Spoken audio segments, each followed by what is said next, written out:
Meteorologists in Australia spot a bizarre disk of glowing rings on their satellite radar images. It's like nothing they've ever seen. A strange, giant white circle hanging over the city of Melbourne. The disk spans an area of tens of thousands of square miles across southeast Australia, reaching out to the island of Tasmania off the south coast. Welcome back, ladies and gentlemen. Welcome back to Weather Warfare. We're going to get into this whole story of what happened down in Australia and the companies that could be responsible. And we're going to show you the technology and everything that goes along with this. Anyway, sit back and enjoy. Prior to the appearance of the white rings, there have been no storms or violent weather. Quite the opposite. The country is experiencing one of its longest droughts on record. The spiral mystifies Australia's meteorologists. The weather scientists try to find a logical explanation. It was very difficult at that time to necessarily know exactly what was going on. Ground-based radar technology combines with satellite imagery to create a real-time map of changing weather across Australia. But radar is an old and reliable technology. It doesn't normally pick up stuff that isn't there. Then, more circular shapes begin to appear in other parts of Australia. One on the northwest coast spans around 400 miles. Around a red and white eye is a black circle with black lines radiating out. Then another on the south coast, similar to the first, a disk of dotted glowing rings. Their systems are either failing or being interfered with. Is this some computer virus threatening to bring down Australia's entire weather surveillance system? But what happens next suggests this is no computer virus. The appearance of each strange symbol seems to herald extraordinary and extreme weather. Melbourne is engulfed in one of the worst storms in the city's history. Flash floods, 4-inch hailstones, a month's rain in just 48 hours, and a mini tornado. The timing of these events is really unusual. Before these images were taken, there had been a very long-lasting drought over Australia. After these images happen, we suddenly get massive, big thunderstorms. From one weather extreme to another, a record-breaking drought suddenly turns into the wettest spring on record. It may just be a coincidence, but whenever the circles appear, reports follow from each location of freak weather events. Just what are these circles in spite? Historical instance where the military has had projects to try to, for example, control hurricanes. To be able to control the weather with the flick of a switch, that's scary stuff. Speculation spreads. Is this some kind of experimental weather weapon? We've had historical instance where the military has had projects to try to, for example, control hurricanes. To be able to control the weather with the flick of a switch, that's scary stuff. If you can intensify a storm, even guide it to one place or another, then you have the foundation for what has been known for a long time as weather. You cause an earthquake or a typhoon or a hurricane, lots of destruction in your enemy's country. It sounds like something out of science fiction, but weather manipulation weapons do exist and have been used before. The United States conducted Operation Popeye during the Vietnam War from 1967 to 72, where they would seed the clouds to make it rain. U.S. military aircraft pumped huge quantities of cloud-seeding chemicals into the air above enemy territory in Vietnam. The aim was to cause devastation. The resulting downpour is said to have turned dirt tracks into rivers of mud, created landslides, made it impossible to move vehicles and troops. The monsoon season was extended by weeks, destroying harvests. The U.S. military had found themselves a new mega-weapon, the weather. But research into more sophisticated weather weapons, if it's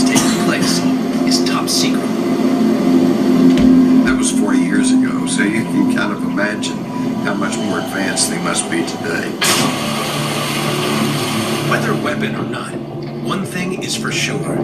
Something happened here. Something meteorologists are still unable to explain. Alright guys, so here we go. Buckle up. There's so much information here.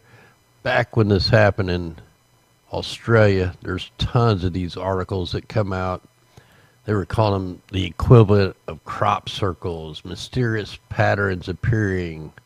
Now the meteorologists all said there was no explanation. Well, I got news for you. There's tons of explanations.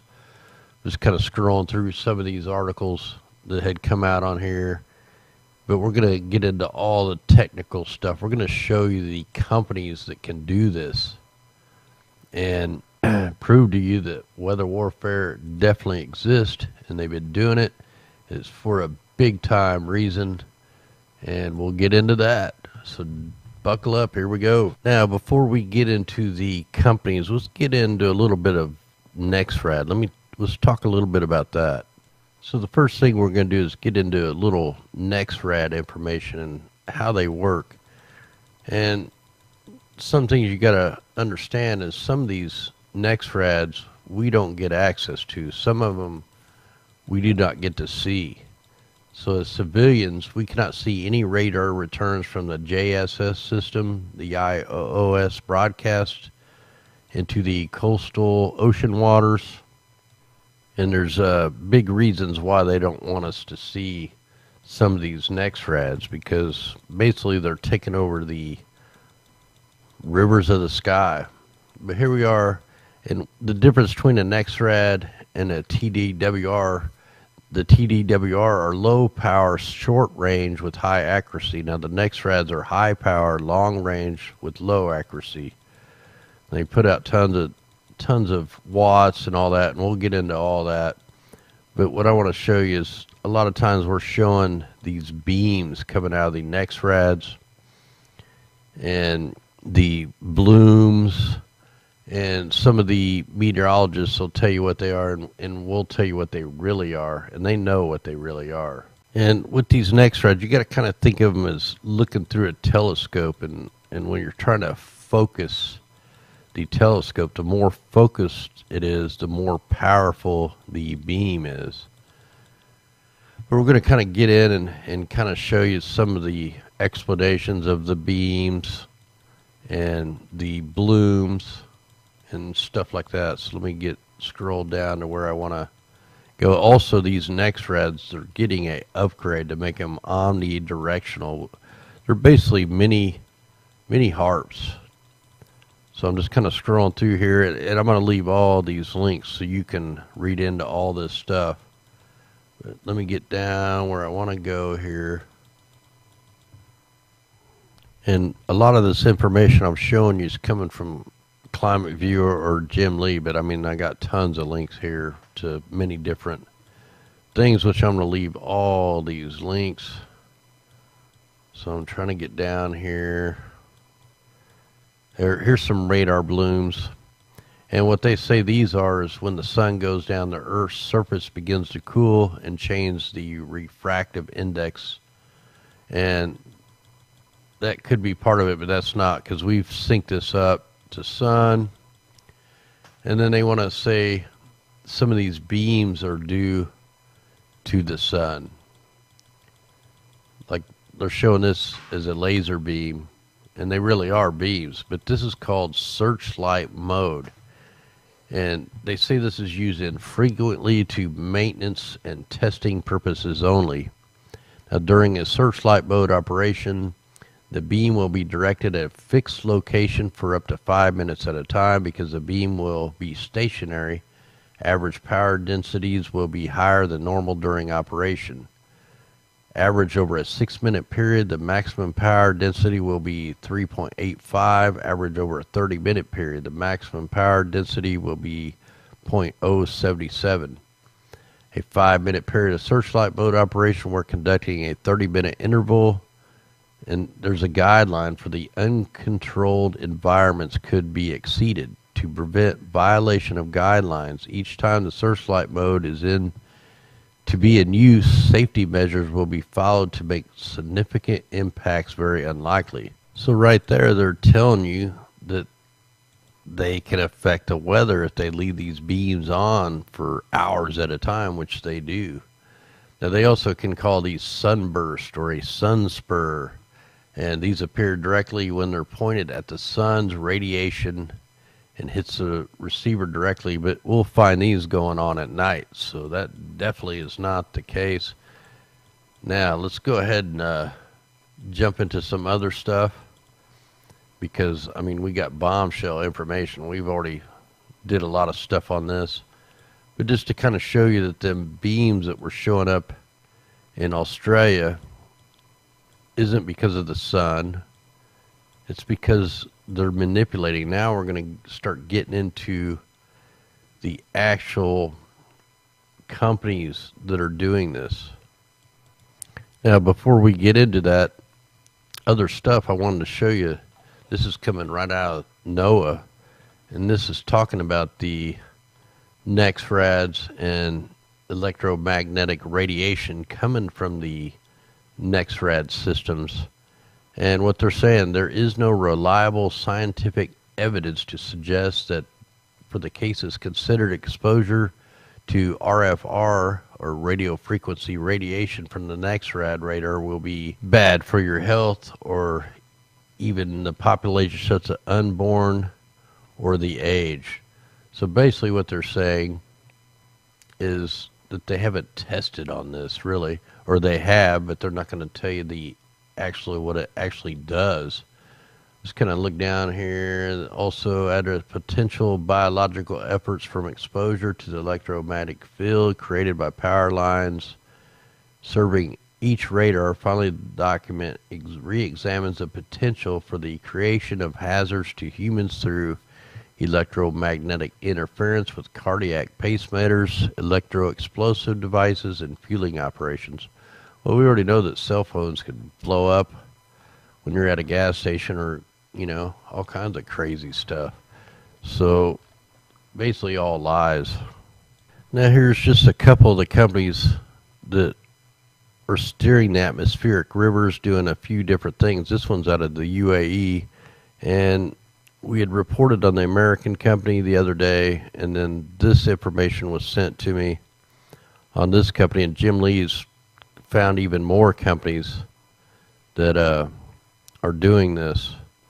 And basically they want to take over the atmospheric river up in the sky and make us all have to buy water. They want to ruin the water underground. They want to ruin the ocean so that everything is going to have to be paid for, like potable water.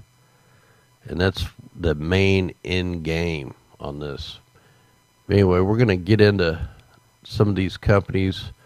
Now, these guys that are out of the UAE here, and it's pretty wild because this company is just like the company in America that was doing this, which we'll have to go into the Wayback Machine, but they created a cyclone where a cyclone's never formed before. I mean, they created this thing. And look at the clouds from this thing. This is definitely a man-made storm. Mute that down, but look at that. That doesn't look normal to me. That's a totally different kind of shelf cloud there. Wall cloud, whatever you want to call it. So it definitely caught all these people off guard. I'm not going to go through this whole video, but man, you can just tell by the colors there's something not right with that storm. So this company, the Climate Global Control Trading, they use ionospheric technology for weather management. So they're basically using the NEXRADs to make these storms. Now, this isn't the only company, though. This is just one. And what they basically want to do is take over all the water of the world and make you have to buy their water. I mean, that's what this is really about. Now, the other company we're going to talk just a little bit about, I've done other videos on Aqueous, and they are also steering the rivers of the troposphere using cloud ionization, which is basically the same thing, using the NEXRADs. You know, one's using cloud resonance, and these are using NEXRADs. But in order to get to these, because this information is completely hidden, you have to go to the Wayback Machine. Now, I got a few of these up. Let me try to get to the one I was wanting to get to. Here's one on the Wayback Machine where they're talking about what they did in Australia. But I got quite a few of these. Now, this Aqueous company, that they do the drought mitigation, flood reduction, frost avoidance, hail mitigation, heat wave mitigation, precipitation, storm mitigation, wind reduction. They also put out fires. Like I said, I'm going to leave all these links, and that way you guys can research all this stuff, because this is bombshell stuff. This is just showing, you know, that weather modification is real. They've been doing it forever. Aqueous broke the 2005 Australian drought. Now, here's a guy that observed a lot of the technologies from this Aqueous, and this is his statement talking about what they did. I mean, like I said, I'm gonna leave all these links, and it's just some more articles on what they did in Australia. They've done it in Texas, but this is like the American version. Here's where they ended a drought famine in Africa. This was also back in 2005. It's called Project Albatross. That's the same. Oh, that's the one in Australia. So, yeah, here's a little. So here's one they did in 2010. And this might not be. Yeah, this is the Aqueous. Sorry, I keep pronouncing that wrong. In fact, I pronounced it wrong in the first video I did on this. But here's that storm that I showed you earlier that they just completely created in Qatar. They actually made two rain events, and then here's a video of them bragging about it. Here, let's play a little bit of this. Hopefully I got the sound. Let me check this. We're able to generate that triggers a response from atmospheric patterns. So we're able to observe this using satellite meteorology, extensively available now to everyone who's got access to broadband internet. But we're able to utilize that signal sent in sequence to generate a incremental deviation in the flow path of these oceanic atmospheric rivers. So the source is the ocean, of course. The vapor, precipitable moisture flow is in the atmosphere. The winds drive this with the pressure systems adjusting the path of least resistance. But our technology is able to interface that and hack into it, if you like, and makes micro adjustments to allow deviations to occur in the flow pathways. And this is how we broke the drought in Australia in 2005. This is how we put out the fires of Victoria from Black Saturday in 2009. So right here, they're admitting that they can do this. But they hide this technology. They've deleted these web pages. Now, I looked at Project Albatross, and guess what comes up? It's a world-leading system provider of RF rooms, EMC, and microwave test sites. Definitely not a coincidence. So anyway, here's the Aqueous Project Albatross. They commenced the 23rd of May 2005, and this was the drought. And then when they were done 28 days later, this is what the country looked like. Now if you take a look, and